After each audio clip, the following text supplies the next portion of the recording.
dapat kami laporkan, Bu Ketua dan anggota Komite 3 DPD RI yang terhormat, bahwa seleksi ASN P3K hasil sementara pada saat ini telah lulus 293.860 guru atau sekitar 58% dari formasi guru ASN P3K yang diajukan oleh Pemda pada tahun 2021 ini. Sebenarnya formasi yang diajukan Pemda ini masih sedikit daripada formasi yang tersedia oleh pemerintah pusat yang diajukan hanya 506.000, sementara formasi yang disediakan ada 1 juta lebih. Dari hasil yang setelah ada pada saat ini juga terdapat 193.954 guru yang lulus passing grade yang belum mendapat formasi. Ada sekitar 38%. Dan di sini tentunya kita sedang memperjuangkan posisi kami memperjuangkan bagaimana guru-guru honor. Suaranya hilang Pak Iwan. Oke, jadi saya mengulangi kembali, posisi Kemendikbudristek adalah jelas kita memperjuangkan bagaimana guru-guru yang telah lulus passing grade ini akan mendapat formasi tanpa harus ikut tes lagi. Tentunya ini mensyaratkan dan kami memohon bantuan kepada Komite 3 DPD RI yang terhormat supaya kepada konstituennya dan Pemda yang terkait untuk mengadvokasikan untuk mengajukan formasi sebesar mungkin, semaksimal mungkin sesuai dengan kebutuhan. Karena tanpa ada pengajuan formasi oleh daerah, tentunya hal ini tidak bisa terselesaikan. Mohon diingat bahwa jumlah formasi yang tersedia itu 1 juta lebih, sementara jumlah guru honorer sekolah negeri yang tercatat itu 742.000. Artinya jika pemerintah daerah mengajukan formasi yang maksimal 1 juta formasi tersebut, maka besar kemungkinan guru-guru honorer yang sudah, apalagi yang sudah lulus passing grade itu akan mendapatkan formasi, karena jumlah formasinya jauh lebih besar daripada jumlah guru honorer yang ada di sekolah negeri. Jadi itu kunci utama dan perlu kita advokasikan bersama-sama. Selain itu, ada kekhawatiran daerah yang menyatakan bahwa untuk dia itu biayanya dari APBN atau APBD? Iya, boleh saya lanjutkan dulu Bu Silvi. Saya tahu pasti nanti ada pertanyaan lanjutan di situ. Saya mohon izin menjelaskan. Jadi pertama nanti akan saya bahas tentang anggaran. Yang juga sebelum itu perlu juga dilihat ada data yang kemudian kami cermati. Ada 117.000 formasi, 117.939 formasi yang sama sekali tidak dilamar oleh guru-guru kita di tahap 1 dan tahap 2. Ini sekitar 20% dari formasi yang tersedia tapi tidak dilamar sama sekali, satu pun tidak ada yang melamar di tahap 1 dan tahap kedua. Ketika kami zoom in, ini ternyata formasi-formasi yang ada di daerah-daerah yang sulit. Jadi ada beberapa kondisi di mana guru-guru kita dalam satu daerah kewenangan pemerintah daerah, mereka memilih bukan di tempat yang sebenarnya mereka lebih, mungkin tempat mereka sudah mengajar yang kondisinya sulit, tapi mereka memilih di daerah yang lebih mungkin lebih dekat ke kota dan lain sebagainya, sehingga 117.000 formasi yang tersedia yang tidak sama sekali tidak ada pelamarnya ini juga menjadi catatan bagi kita, yang sebenarnya guru yang lulus passing grade tadi bisa jadi ini bisa mengisi formasi-formasi yang masih belum ada pelamarnya ini. Nah, terkait dengan anggaran dapat saya sampaikan bahwa dari Kementerian Keuangan sudah menyampaikan kepada seluruh pemerintah daerah, ada pertama, selain dari Undang-Undang Nomor 9 Tahun 2020 tentang APBN, ada surat langsung dari Kementerian Keuangan nomor S46/PK/2021 tertanggal 31 Maret 2021 kepada seluruh gubernur, bupati, wali kota tentang perhitungan anggaran P3K dalam alokasi DAU tahun anggaran 2021. Lalu kemudian dikuatkan juga dengan surat dari Kementerian Dalam Negeri dari Dirjen Bina Keuangan Daerah nomor 910/2506/KUDA tertanggal 7 April 2021 kepada seluruh gubernur, bupati, wali kota tentang penyediaan anggaran belanja gaji dan tunjangan P3K dalam APBD tahun anggaran 2021.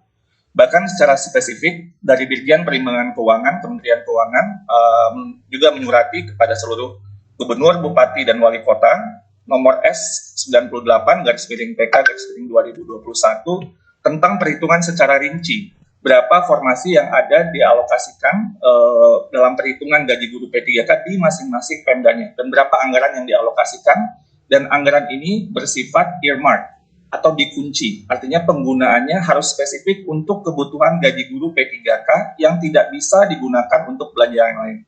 Ini dijelaskan oleh Kementerian Keuangan pada suratnya tertanggal 25 Juni tahun 2021. Nah, untuk tahun 2022, kita sudah menghitung ada 758.000 formasi, termasuk guru yang pensiun, termasuk guru agama, dan ini sudah dialokasikan di APBN sesuai dengan Undang-Undang Nomor 6 Tahun 2021, dan Kementerian Keuangan telah mengirimkan surat kembali, surat dari Dirjen Perimbangan Keuangan nomor S204/PK/2021 tertanggal 13 Desember 2021 kepada seluruh bupati, gubernur, bupati, dan wali kota tentang perhitungan anggaran P3K guru dalam alokasi DAU tahun anggaran 2022. Bahwa perhitungan kebutuhan gaji untuk formasi ASN daerah dalam alokasi DAU 2022 telah ditetapkan, dan untuk guru-guru yang telah lulus di formasi di seleksi tahun 2021 sudah dialokasikan gaji pokok untuk P3K guru ini sebanyak 14 bulan gaji. Saya ulangi, 14 bulan gaji, termasuk gaji tunjangan hari raya dan kebijakan gaji ke-13, dengan asumsi bahwa penggajian P3K guru yang lulus seleksi tahun 2021 ini sudah dimulai sejak Januari 2022.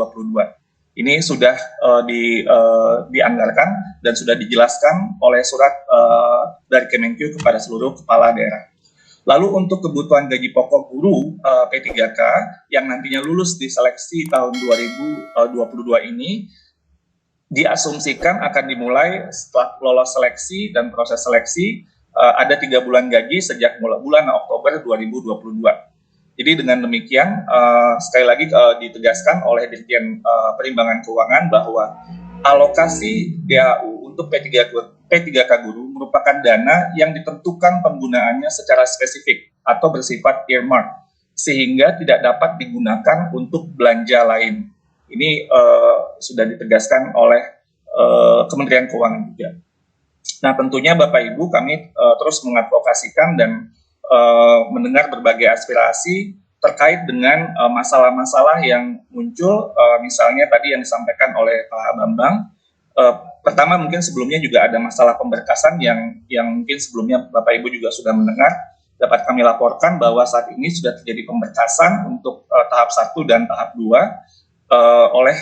tentunya oleh BKN yang sebagai Badan Kepegawaian Negara. Karena dalam hal ini kami Kemendikbudristek berfungsi sebagai kementerian teknis.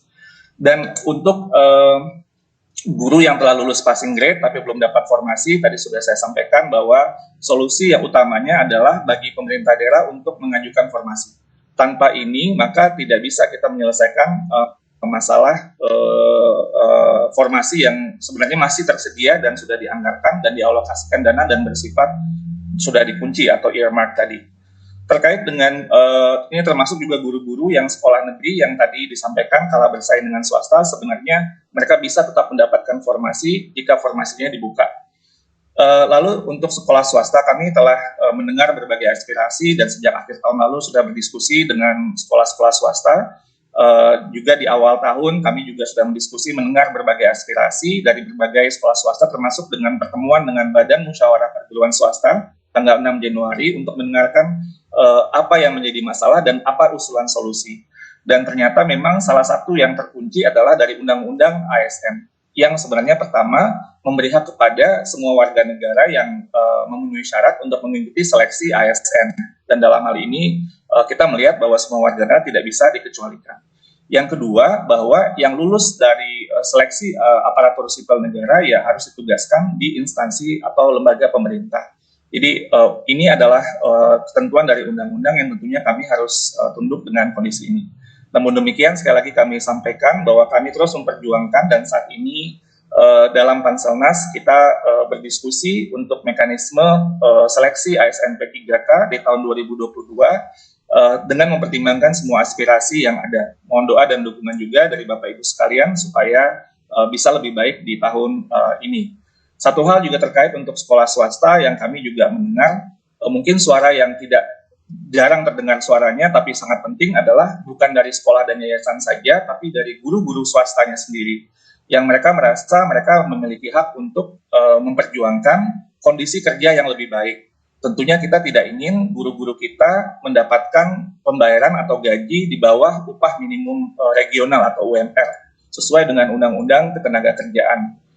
Kondisi ini yang mungkin menyebabkan guru-guru swasta yang ingin untuk mencoba kesempatan dalam seleksi ASN P3K. Jadi ini juga mungkin suara yang tidak terdengar secara lantang mungkin dalam berbagai liputan, tapi sebenarnya mereka juga memiliki semacam hak untuk juga mendapat kesempatan kondisi kerja yang lebih baik, apalagi itu jika di bawah kondisi UMR.